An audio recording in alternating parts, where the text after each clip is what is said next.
રામ રામ ડાયરાને આજ તો બને વાડીએ દહીં તીખારીનું શાક નીકળી ગયા બધા વાડીએ શાકભાજી કાપ્યું ટમેટા કટિંગ કર્યા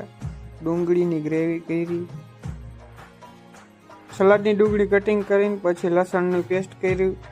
પછી લીંબુને દબાવીને રસ કાઢ્યો છાશ બનાવી અને હા ઠંડી હોય તો ભલે હોય બાકી છાશમાં બરફ નાખી તો જ મજા આવે પીવાની ચૂલો મૂકી દીધો અને આખો મસાલો નાખીને વઘાર ચાલુ કરી દીધો છે ભાઈ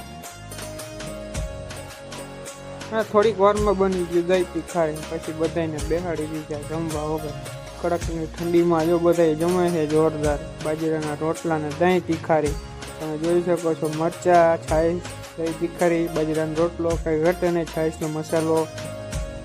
આ ભાઈને ભૂખ લાગી હતી બીજી વાર પાછો ચાલુ થઈ ગયો